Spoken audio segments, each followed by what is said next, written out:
Day. And I'm Richard Day. We're both chiropractors. We've been in practice together for 11 years. Married for 10. With 3 beautiful little girls. We know it's possible to have an exceptional practice that's built around your life. Because we've done it. So we've created this podcast, the Lifestyle Practice Builders Podcast. We'll interview chiropractors, answer questions, and bring you resources to help build and grow your practice. So let's get this party started. Welcome back to the Lifestyle Practice Builders Podcast. I'm still your host, Dr. Haley Day. Today I sat down with Chen Yen, an expert at helping chiropractors grow fulfilling practices faster without having to do it the exhausting, extroverted way. Chen's mission is to wake up the planet and change the way we treat illness and health. This can happen only if more chiropractors and holistic practitioners get the word out there. So keep listening to hear Chen's tips to grow your practice using MD referrals and other strategies for growing during the current pandemic. Hi, Chen. Thank you so much for being with us today. Yes, thanks for having me. So before we get started here, I'm curious, how did you go from being a pharmacist to giving chiropractors business makeovers? Well, so I started out as a pharmacist on Native American reservations, and at first really enjoyed the traveling and the adventure, getting to know different tribes and cultures. But after a while, I started feeling dissatisfied going to the pharmacy. I remember this one time I gave this woman her Prozac medication, and I just felt so angry not at her, but really just what our healthcare system was putting in front of her, as if that were the only option and I was endorsing it. The truth was that, when I was younger, we grew up in a family that hardly took any medications, in contrast to seeing people come in and leave with bagfuls, 15, 20 medications as if it were candy. And then also little kids getting immunization shots and then leaving with a cocktail of medications, even when they weren't hurting. That drove me crazy. And you know how sometimes in moments in life where you might feel like, I don't really like what's going on, but I don't really know what to do next? Mm-hmm. Well, that was what was happening to me. I wasn't really sure what exactly to do, except I had to get out of there. But one thing I noticed was that other pharmacists around me were unhappy. And I thought, what if I could get them into jobs that they enjoyed more? So fast forward 5 years, I had started and grown a recruiting business to 7 figures. And back then I used to think that if I just made more money, then everything, I could just do what I really cared about outside of work. But it didn't show up that way for me. I went through this time frame where I did a lot of soul searching.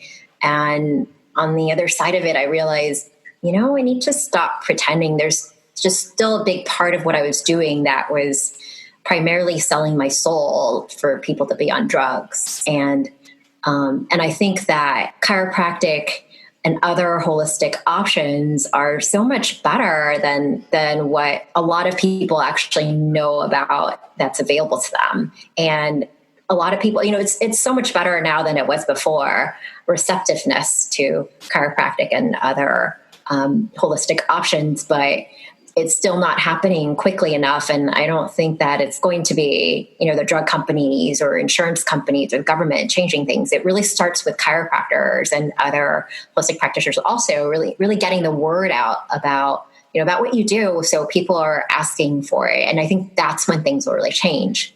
And so that's what led me to help chiropractors and other holistic practitioners, functional medicine practitioners, and other practitioners with growing their practices, because many went into it to help people, but not necessarily run a business. And then, out of school and wondering, okay, I'm supposed to figure this all out. It's just too overwhelming, right? So since then, we've helped a lot of docs, and for example, clients of ours include the past president of American Chiropractic Association Sports Council, the recent president of the American Association of Naturopathic Physicians, and American Society of Acupuncture board member too. But and also we've had clients who are totally brand new, starting out, wondering what to do, to already making 6 figures and being at a plateau. And so that's been the journey, and it's been really fulfilling. So good. I'm glad you've kind of found a calling in a sense. So I know that can feel, I did that after college, not sure what I was going to do. And it took a couple years to decide to go to chiropractic school. So I really know that struggle. I'm wondering, you've been in lots of chiropractic offices then. What are you hearing from chiropractors is their biggest struggle right now?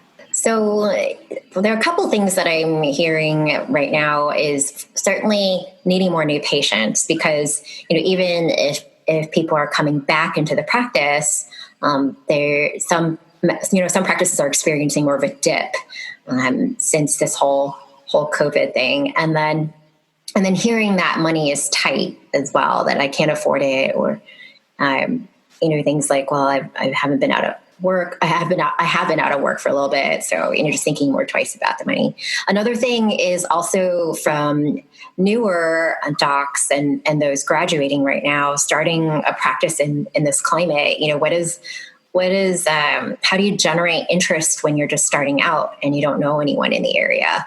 And what could a new model of practice look like, especially if we're going to be shut down in the fall again, potentially, and then navigating, if can't see patients with what to do. So and also those big student loans are still an issue. So much money nowadays, over a couple $100,000 sometimes. It's just crazy. And graduating into an economy that's lagging.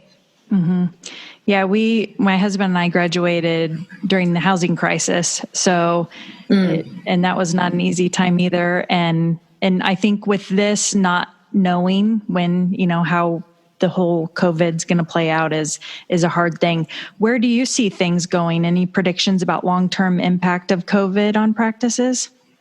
So there are a couple things that I foresee happening. Well, first of all, in terms of predictions, there are some economic predictions out there. So this is earlier on during the COVID times when it first happened, but Paul Krugman, who is a Nobel Prize winning economist, because the thought is, well, what kind of a recovery will we have? Is it going to be a V-shaped recovery? Is it going to be a W-shaped recovery where it dips twice kind of a thing and then comes back? Or is it going to be an L-shaped recovery that's like kind of flat for a while? And so Paul Krugman said at that point in time was saying, he thinks it'll be more of a Nike swoosh recovery.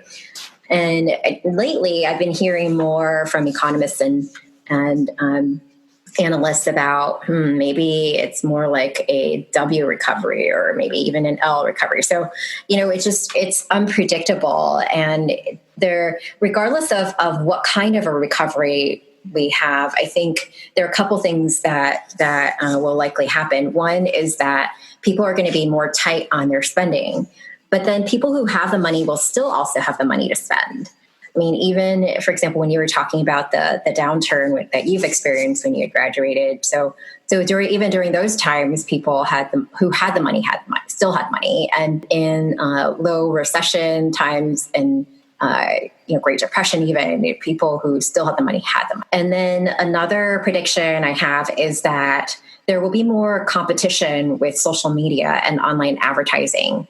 And I think that because because of what had happened with COVID and people staying home more and being online more, there's just more interest in viewing things more online. And so more businesses are also wanting to get into getting in front of people more online. So it's going to be more saturated with that. And so there's going to also be paid ads, like paid social media and things like that I believe will likely become more expensive as well as a trend.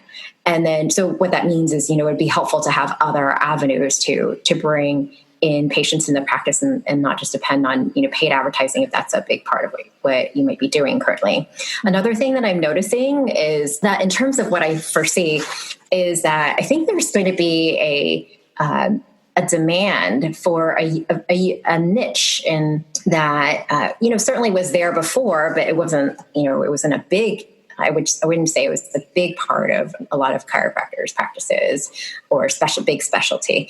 But things like house calls, I think, are going to be, at least in the near future, perhaps more in demand, because especially when people are afraid of going out, if a chiropractor actually comes to their home and takes those precautions, and that could make things more convenient for people. And in terms of with what's going on, I think there are a couple of things that will be really important for chiropractors and now and coming up here is being good at navigating the I can't afford it kind of a thing. And then it's also even more important to set yourself apart because, again, there's still people with money willing to get help because you're in one of the best professions, healthcare. People still need healthcare, even if they might not buy a new car right now, or new clothes right now. So there's still a need. It's just a matter of really setting yourself apart so that people feel like, I do want to see my chiropractor. I want to see a chiropractor. Another thing is that with the potential of things coming back in the fall, or just like you mentioned, Haley, like things being unknown. So having other avenues of bring in another stream of income beyond just seeing patients and generating revenue from that one avenue is also important to explore. So that way, if this happens where you can't see patients in person, then there is another avenue to still help people and bring money in the door. Those are all great. I've definitely seen a resurgence or surgence in house calls, I would say, or people's interest in it. If I can't do this, maybe I can do that, or they've lost their space, maybe. And so that they've, started going to people's houses, and then also definitely the people wanting that. So that's great. And then always we talk about a lot, setting yourself apart. And I think getting online and reconnecting with patients and letting them know you're there and all those things are great. What are a few tips about getting the practice busier right now outside some of those? Yes, and you touched upon just now one of the things that I recommend as a very low-hanging fruit tip. So I have 3 key tips, and the first one is to actually stay even more connected with existing patients and educate them, and plus also ask for referrals. And the reason for that is because, as long as you have some patients, they're still the most, they're the ones who trust you the most compared to anyone else right now, and your immediate connections. And some of them may not be coming in because they either might not realize that it makes sense to come in, or they might be concerned. So part of it is about educating them on why it is even important, even more so right now, to come in. For some of them, it may make sense, right? But for some, maybe it not. But just to be able to educate as a whole. So, and then asking for referrals as well. So when you have that relationship with your existing patients, how do you actually translate that connection to also helping more people they know too? So having a structure with how to ask for it without feeling like you're needing to be gimmicky or pushy can be helpful.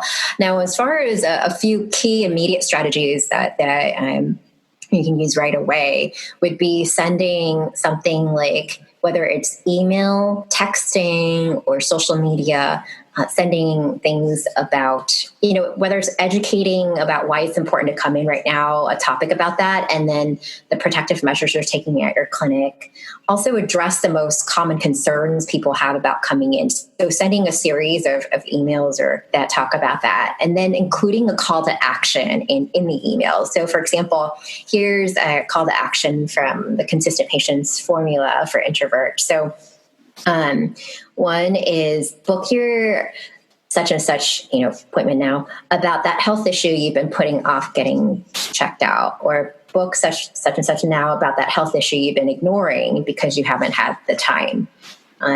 Here are a couple of other options. So, let's see, some other things you can incorporate in that. For example, take care of yourself by putting yourself first today. It's especially important to take care of your health during these times. And then, so those are a few email samples.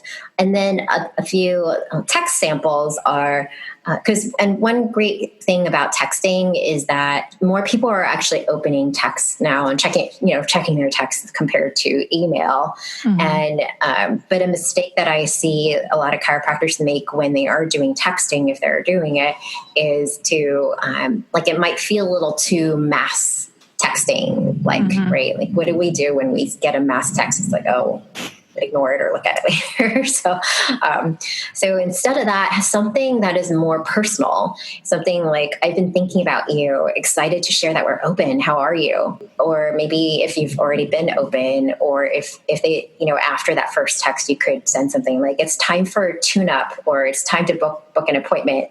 I have a few slots left this week, Tuesday, 2, 4, or Thursday, 5 or 7 p.m. Text me back if you or someone you'd wanted to refer wants to take one of those spots. And this is one thing that one of my chiropractor clients did during this, like when she was, actually she did this during the whole COVID time in terms of, because she was still open at that time.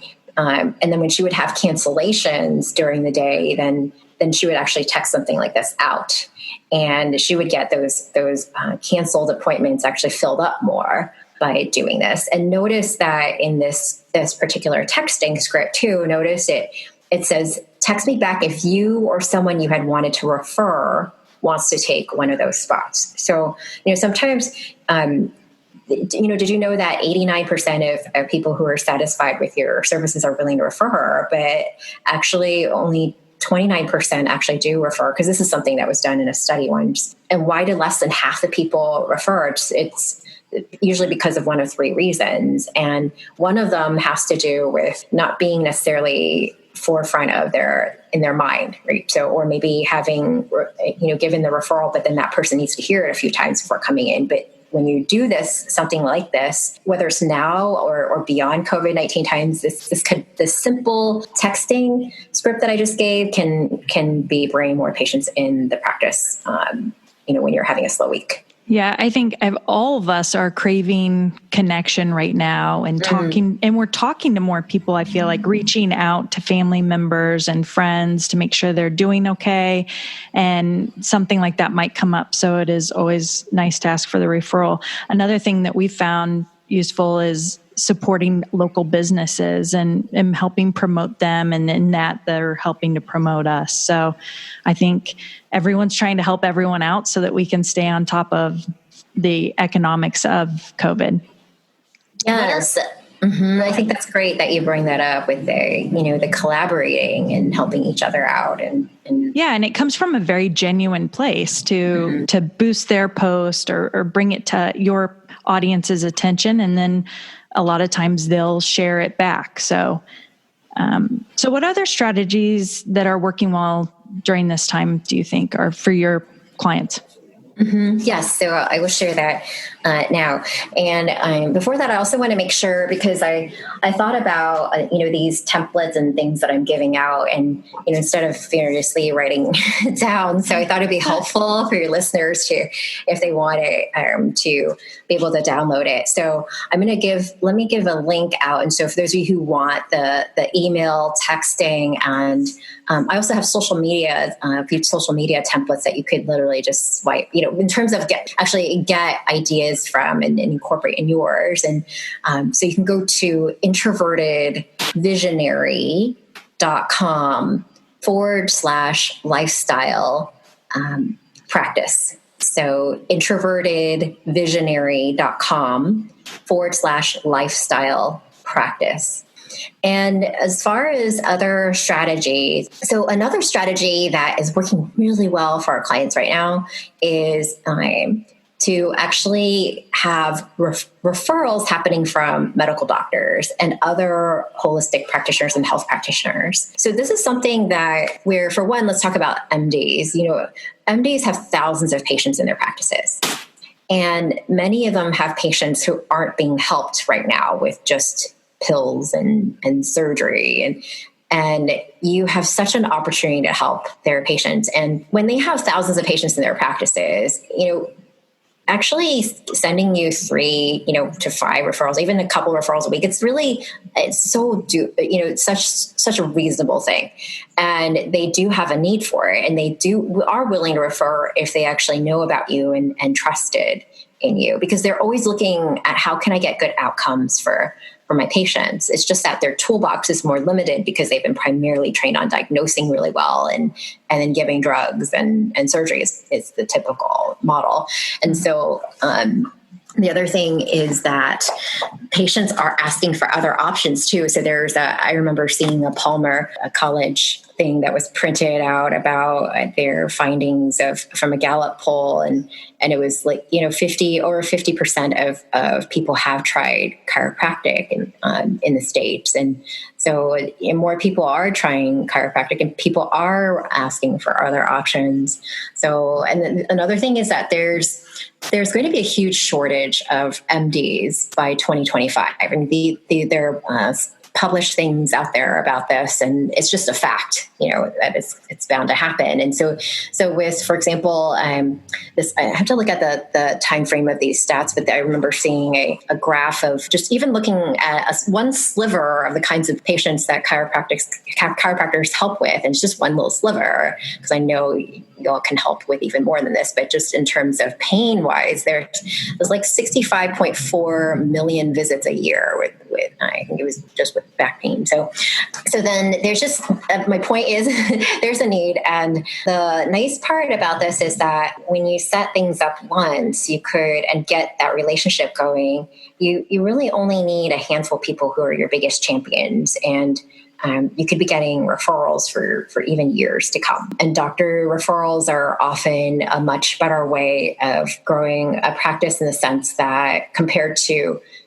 people seeing ads about you or just hearing about you from something else, because they have the trust, of the doctors, of their doctors already. So yeah, one of my most recent new patients, she had a referral from her doctor, and I asked her how that came about, if they referred her to our office or to her insurance. And she said that she actually had to ask for it, which she didn't need, but so the doctor was not handing them out. And so I think that connection, between the chiropractor, me, and that MD is very important to not only, for me to get more referrals, but for the doctor to know about chiropractic and realize that it can help and get the results, like you're saying, they want with their patients. Yes. Mm-hmm. So I often hear chiropractors tell me they have thought about getting in with MDs, but they run into challenges. Would you talk about some of the common challenges you've seen when trying to establish those relationships? I would say a few key ones that I often hear. So one is, well, where do I start? Or having a good conversation, but no referrals, and then having trouble getting, or maybe even before that, having trouble getting past the gatekeepers.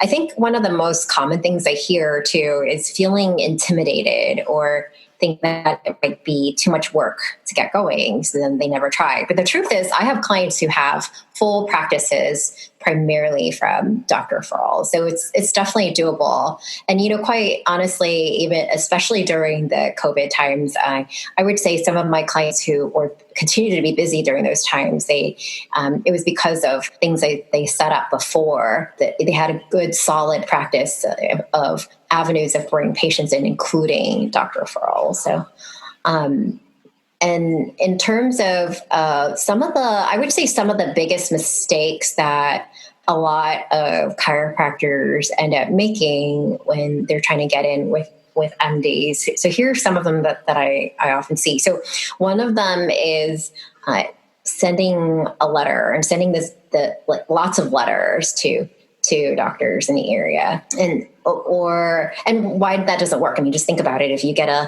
a letter from this random person, even if they're a provider, it's like, well, okay, I'll look at this later, right? Or maybe it ends up in the trash from your front office person screening them out.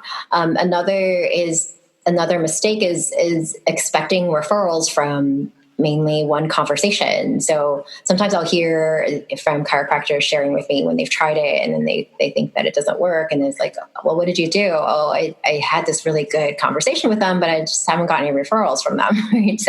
So another mistake is giving up too early, which ties into that. So whereas, just having and thinking of this as more of a relationship, and then having a way to approach them and also educate them, plus get them to the point to where they would start referring is really key. And it doesn't have to take forever either. So it's just a matter of knowing what to do. For example, I had a chiropractor client of mine who we worked on this, and literally within a couple of weeks time frame, she got her foot in the door and got her first doctor referrals from this one doctor she hadn't gotten referrals from. And then another mistake I see is that concern of seeing you as competition. Just thinking, well, they're not going to refer, or I haven't had a good experience before because, these doctors in my area don't refer. So if that's the case, then likely you're going to attract people who are like that too, because that's the kind of energy, that you're putting out. It's like, oh, no one's going to refer to me because everybody is not going to want to refer. Right? So, yeah.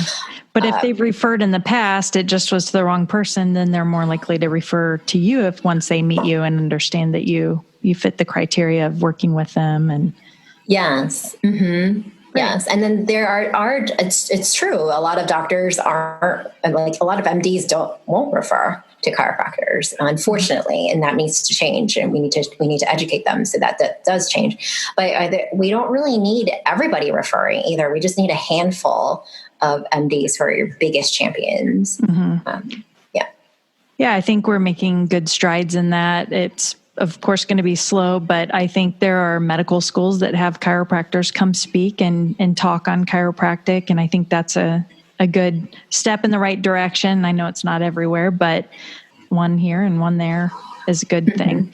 So a lot of lessons to be learned in those four mistakes that you said that could tie to other things too. So what would you recommend doing instead of those? What's a good way? What's working now to connect with doctors? Sure. So I think that one important thing initially is to have more of a strategy, and then also with which kind of doctors are good to get in with as well. And because what I find is that most chiropractors go straight to so we help our clients with this through systems that they can plug into to actually start getting those doctor referrals. And one thing I often notice is that it's like people just jump straight to step 3, which is about trying to get in with the doctors without much preparation, and of thinking who would be the best kind of provider, and then getting things ready, just getting some key things in place before starting to reach out, because it'll be more successful that way.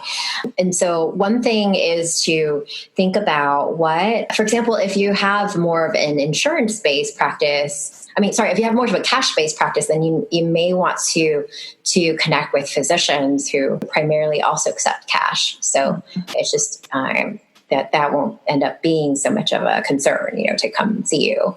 That's just one simple thing. And then in terms of what to do to actually get their attention right now, especially when they might be busy during these times, and then you might not want to be going out, meet to doctor's offices in person and that kind of thing. So one thing that's worked really well for our clients right now is doing a short video that brings up some key points and then leads to getting those referrals happening. And so I actually worked on this with a client of ours recently, and she did exactly that. And it was really cool because then she got interest from that physician and that she wanted to get in with, and she can use that. Like, that doesn't have to be, like, she can change up the beginning of that video and it could be sent out to other doctors, or even just use that video too. And then it's more automated, in the outreach, instead of feeling like you always have to be doing stuff to do the outreach. Another thing that's working really well, so another chiropractor client of mine just is doing this right now, and he has been reaching out to physicians through LinkedIn and then getting their interest, and then hopping on Zoom meetings to chat. So yeah, and then it's just important to have the other things in place that actually start, having this, have a system in place that you start actually getting referrals from it. So. Okay. And I think some people might come up against, they have this feeling that they're not going to be able to get to talk to the doctor. Somebody's going to stop them in their tracks and they really won't get past the front desk or calling and leaving a message. What kind of advice do you have for getting past those gatekeepers? So there are a couple of things that I would recommend. One is through your existing patients, because if you have mutual patients, if you have a patient that already sees a medical doctor and then you're getting good results for your patients, that's a great way to get your foot in the door because you're getting introduced by a mutual patient. Another thing is that you could collaborate with MDs right now who do COVID-19 testing, because maybe some of your patients might need COVID-19 testing and then you aren't doing it. Or maybe you could actually start doing some of those testing if it's kosher with the laws of your state and profession, what you're doing. And then that way there's a reason to actually, connect and develop that relationship. So another way to get past the gatekeeper is to interview them. So one of my clients did this, and actually not just one. I'm thinking of quite a few, but in terms of, I can think of two that really stand out for me. So one of them really wanted to have this one physician in the area refer to her more, but he was referring to this other practitioner. And so I suggested that she interview him, and then we worked on what she was going to ask and all this. And it was really cool because she interviewed him, and it was also aired on Facebook Live. And he was so excited about it. This is a medical doctor. So he was really excited and would show it to his patients. Uh-huh. And then she also put it up on her website. So it helped boosted the credibility of her, just being involved with that interview as well. And what was really cool about it was that she got 7 referrals from that MD that week. And that's nice. Because she then through that interview they were able to connect, and he was able to also understand more of what she's up to, and that connection was just built further. So he ended up referring. Another client of mine, we just did this recently, where she interviewed another practitioner, and this person wasn't an MD; it was another holistic practitioner. And what was really cool was that that practitioner actually ended up giving her a referral, from after doing that interview, because, then that person also learned more about what she did. So those are a few hacks as far as go around strategy. In terms of approaching doctors with more through your existing patients. So one thing that I've also decided to include for those of you who wanted to download templates that I'm giving you from today, so or the interview today, I will also be giving you the template for, how do you approach a doctor when you do have a mutual patient? Because just because you have a mutual patient, they are busy too. So how are you going to be able to get their interest? So I'll make sure to include that in the templates. Okay. Yeah. That would be great. Mm-hmm. So beyond these tips, what else is needed to be successful for the MD referrals? Any other things that come to mind? So a couple of things I would say is being able to continue to keep the doctor in the medical doctor or other, potential referrer that keep you in their minds. And that could include giving them studies, access to studies, or just other kinds of things that actually help them just remember you, and having a system that keeps you on their radar without bothering them, and a system that also multiplies the referrals that you get too. And plus, for those of you who want to get in with doctors for whom you don't have a mutual patient, then, how do you get past the gatekeepers? And these are part of the reason why I know so much about this and also help our clients with the shortcuts to this is because I've actually worked in different settings with MDs. So in the hospital setting, outpatient, at Merck and at FDA. So I've worked with them in different settings that what would actually make them refer versus not. So really giving shortcuts to that.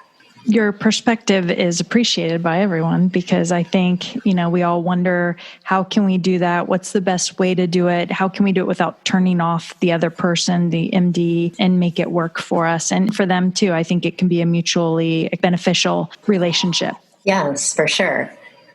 What's another strategy that you're finding is working well in this climate? So another strategy that's working really well right now is educating people more online. Why? Because more people are checking things out online. And then also for those of you who are doing telehealth, because I know that some of you are, whether you have chiropractic patients you're doing consults with, telehealth, or maybe you're doing more functional medicine that way. So this, in terms of this strategy that I'm going to be sharing, can also help you with booking more telehealth appointments. And then for those of you who might want to develop new streams of income, when I work with our clients, we usually work on putting different income streams into the practice. And there's actually a lot of different possibilities that many chiropractors haven't thought about. Here's one. For example, are there things that you say over and over again that you feel like you're sometimes a broken record for your patients? And then even if you say it over and over again, they don't always remember. And so one thing that you could do is, could you actually put together something that is educational and helpful, and that would be put together in an automated way? So, for example, an automated course or virtual course kind of a thing that you could charge for, and that people, whether they are your patients or not, could actually purchase it. And then there are other possibilities for other streams of income, whether it's offering products or private labeling supplements, or other kinds of things that could be supported. But in terms of getting the word out about telehealth or another stream of health, or just not another stream of health, but another stream of income, or just even with getting more patients in the door, what doesn't work so well typically, though, if you're wanting to get people's attention online,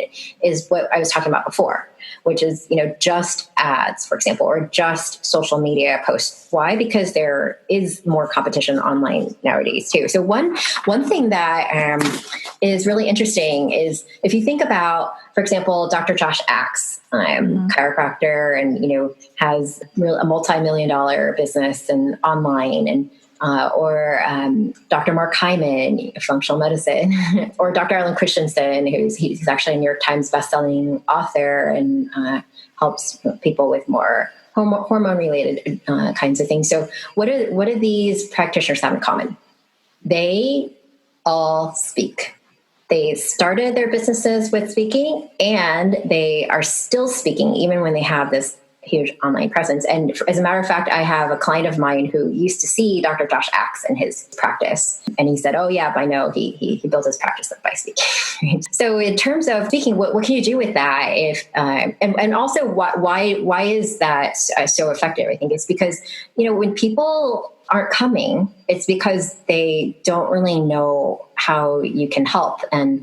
But when you're actually in front of them, they're listening to you, whether you're in front of them in person or they're listening to you online, then they get to understand and be educated more about it. And they get to see if they resonate with you, much more so than if they just saw some fleeting, social media post or ad and that kind of thing. So what can you do, though, right now when you might feel restricted with, well, we can't get large groups together and, that kind of thing, depending on what part of the country you're in. So if you are in that situation, then you can look at doing things like webinars or interviews or Facebook Lives or YouTube videos. For example, I had a client of mine who was featured through a Facebook Live to her church, and she ended up getting patients from it using our structures and systems in terms of, okay, well, what do you say, right? It's not just getting visibility, but also, being able to translate that into patients. So those are a few different avenues that are working really well right now.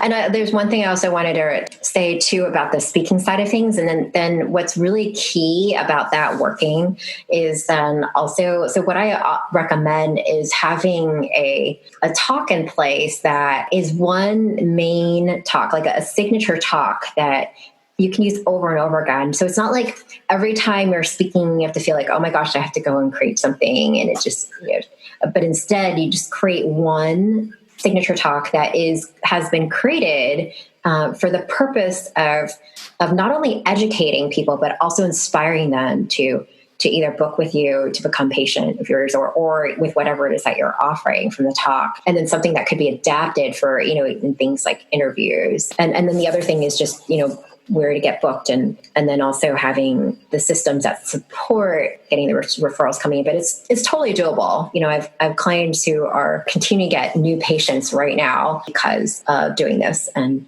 you can be literally at home and, not have to leave the house. Just like you and I are right now, right? So, yeah, I think everyone's looking for those ways to get themselves out there and the opportunities to still build their practice. And so these are great ideas.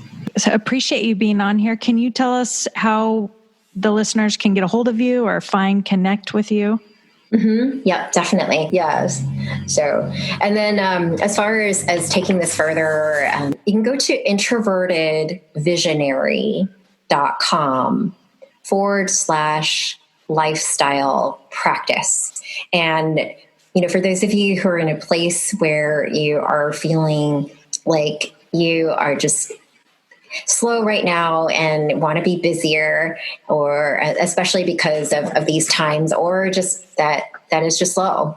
Or you might actually be in a place where you are already busy, but there's only one of you to go around and only so much time in the day, and you're starting to feel more burnt out and can't see this happening much longer before you really burn yourself out, and would like to have more free time back in your life, and have a life more, and then be able to spend more time with your kids, or just have more time to yourself too. So feel free to book a chat with us, and happy to see how we can help. So a free strategy session, and that's when you go to that link, you'll be able to book in with us, and then you'll also be able to get those templates that I promised you. So the email, texting, social media templates.